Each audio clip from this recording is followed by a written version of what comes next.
still go. I never answer to no, man, I still go. Go, go, go, go, go, go, go, go. Brian Giles with Brian Giles MTG. And we are back with more Outlaws of Thunder Junction spoilers. So we're starting out with kind of a big one in This Town Ain't Big Enough. It's a blue and 4 for an instant that reads, this spell costs 3 generic less to cast and targets a permanent you control. Return up to 2 targets non-land permanents to their owner's hands. So you can bounce 2 things back to their owner's hands, and it costs less if it's your stuff.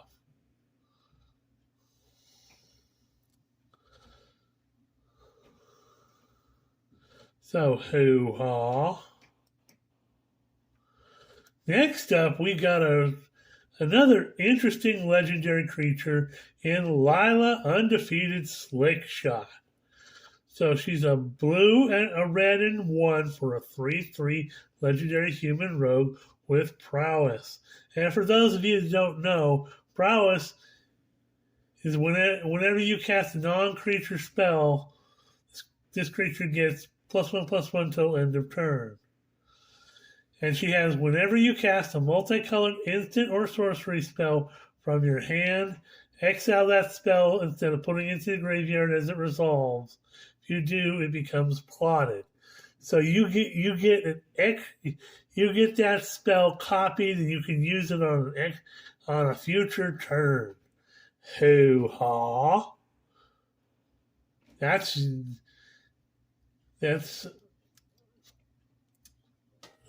she is going to be like the card for your spell slinger deck. Hoo-ha! Especially when you're casting multicolor spells. So hoo-ha! She's gonna be fun. Next up, we have Razzle Dazzler. A blue and 1 for a 1/2 human wizard. When you cast your second spell each turn, put a +1/+1 counter on Razzle Dazzle. It can't be blocked this turn.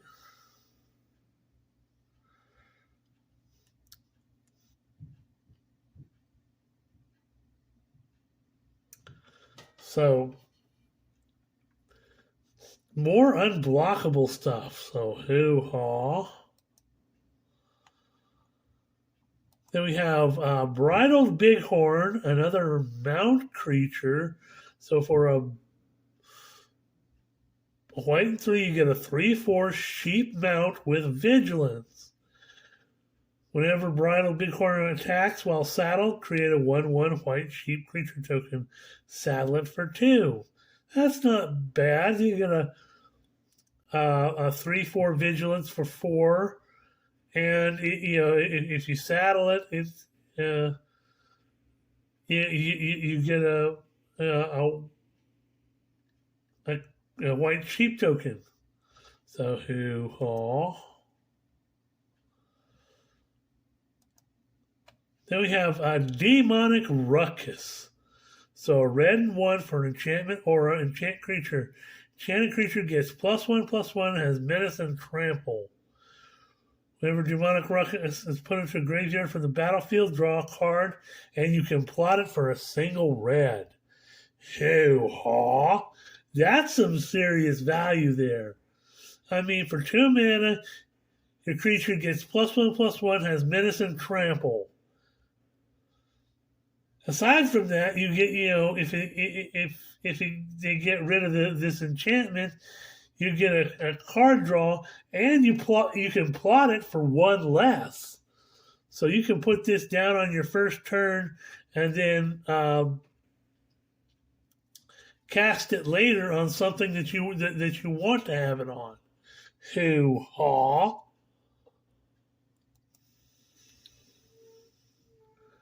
Next up is Baron Bertram Greywater.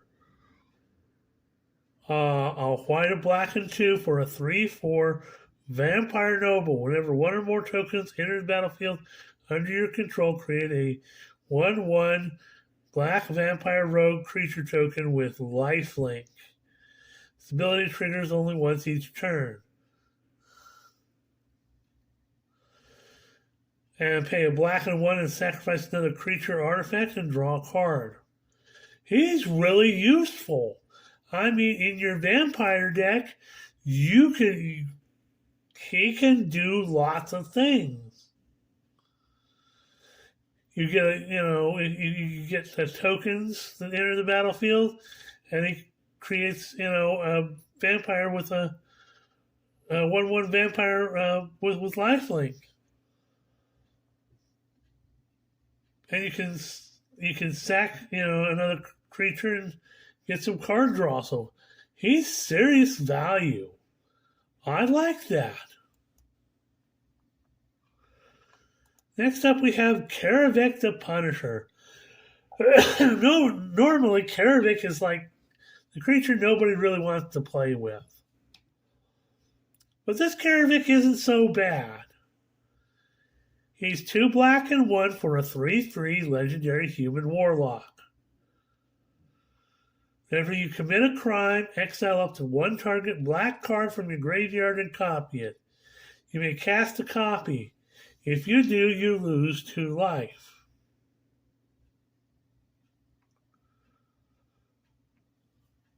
So yeah, 2 life isn't bad in a black deck. Oh, you got rid of my Shieldred? I'm going to get rid of something of yours and then bring back my Shieldred. And I just lose 2 life. Yeah.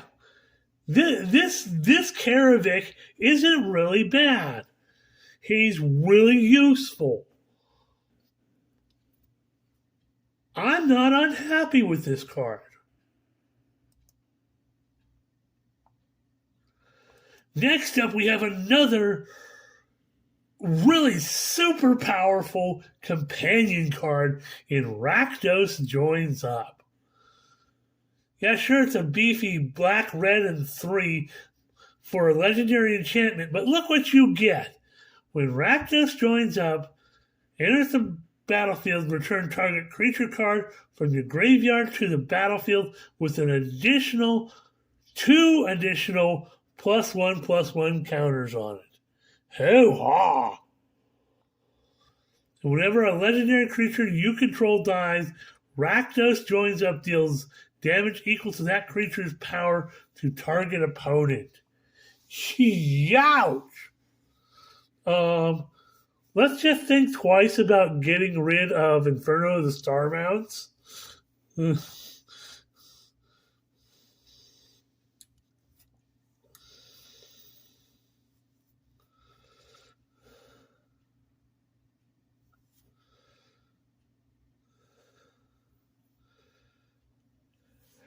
Especially, if you bring back a creature card with 2 additional counters on it. I mean, Rakdos himself is like 6 power.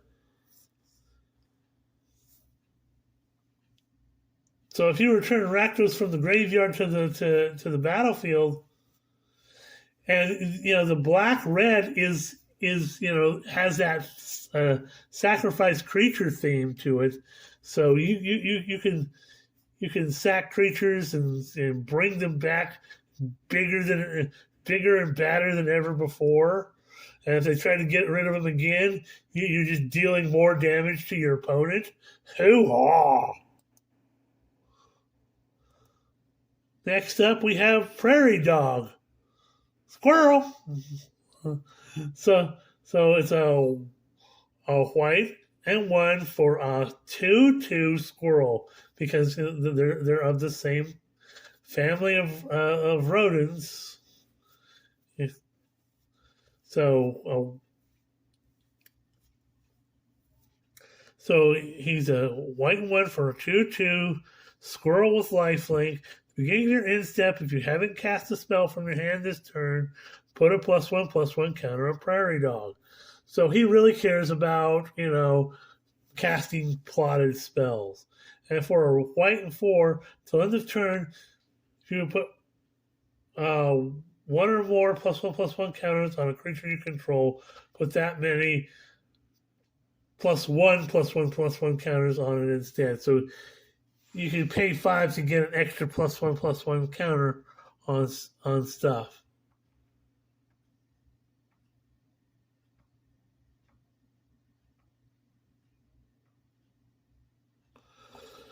But there's a theme in this that there's more you can about putting +1/+1 counters on stuff, especially that Bristly Bill with the landfall and everything.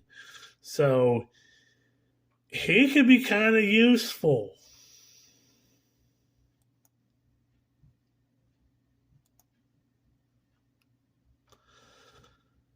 Next up, we have Doc Orlock, Grizzled Genius. So he's a green and blue for a 2/3 legendary bear druid. Spells cast from your graveyard or from exile cost 2 generic less to cast. Plotting cards from your hand cost 2 generic less as well. So he's a cost reducer to cast your spells. I'm not unhappy with him. He's really cheap. He's a 2/3, and he makes your stuff cheaper to cast. From stuff that if you're plotting cards or if you're doing stuff from your graveyard or exile. Next up, we have Pitiless Carnage.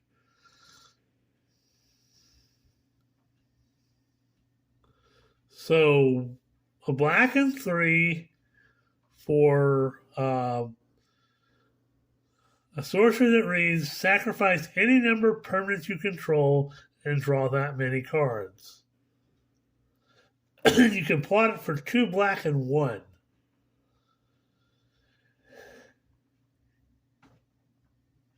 So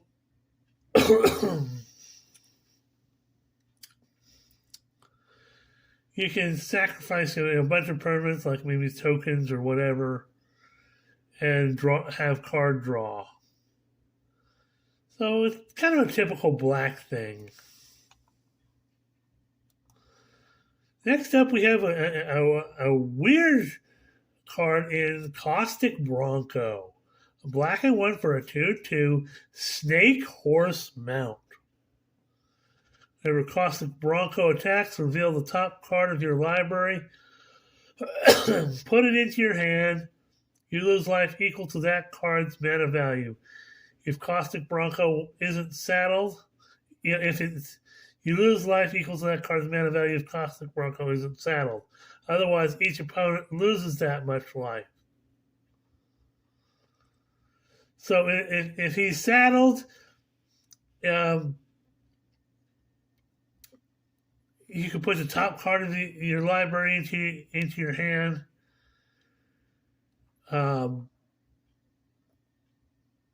And your opponent loses life equal to the mana value of that card. He saddles for 3, though. He's a little hard to... He's a little expensive to saddle, but if you saddle him, your opponents lose life for every time you can ping him for stuff when he attacks.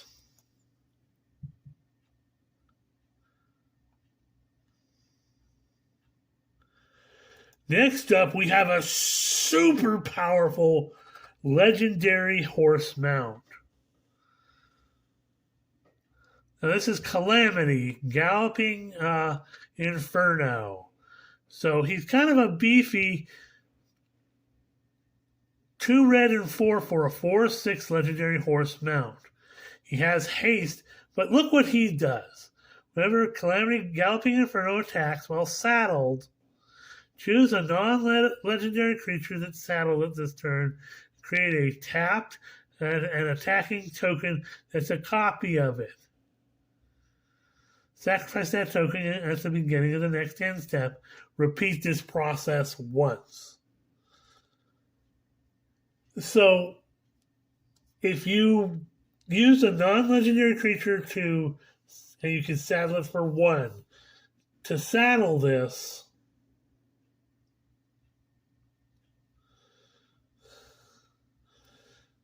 you get the use of that creature plus another copy of that creature.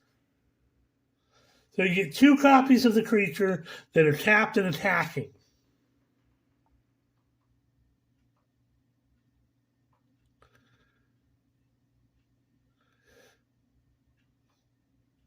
And there's a combo with cards that are already in this set that is just baller. And that is if you tap this with if you have a Terror of the Peaks out, you bring this out, and he has haste, so you can do this right away.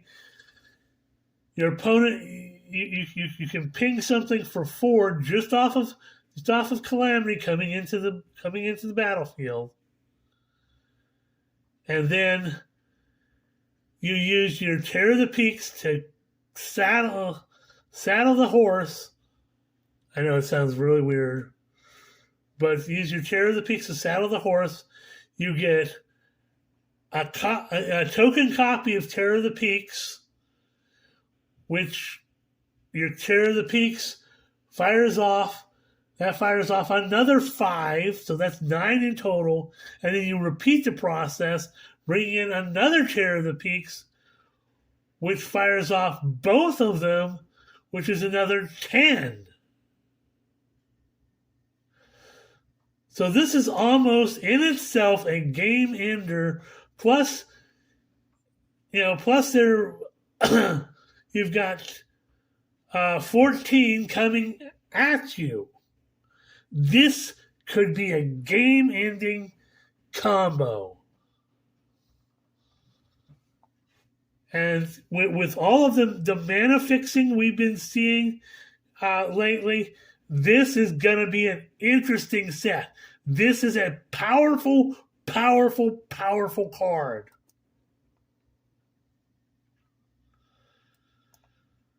Next up, we have Betrayal at the Vault.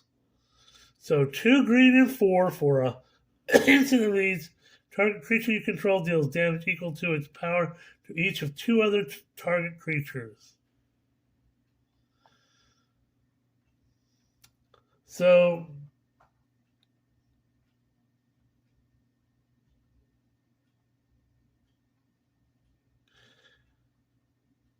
you use 1 creature to take out 2 others.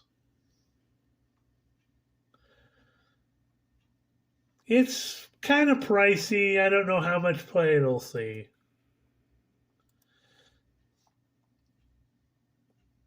Next up, we have Deep Muck Desperado. Sorry for the ads and stuff. So it's a blue and 2 for a 2/4 Hominid Mercenary.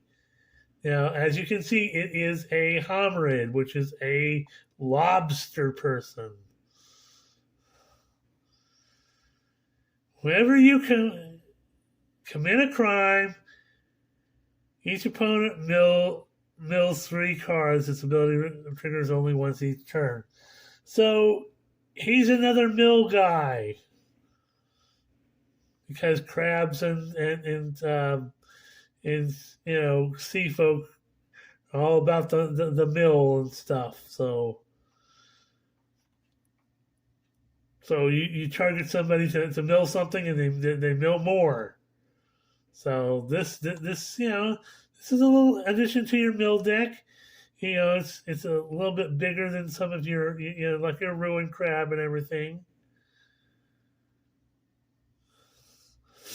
And it can attack, and it can be a blocker and can attack itself. So, hoo-ha.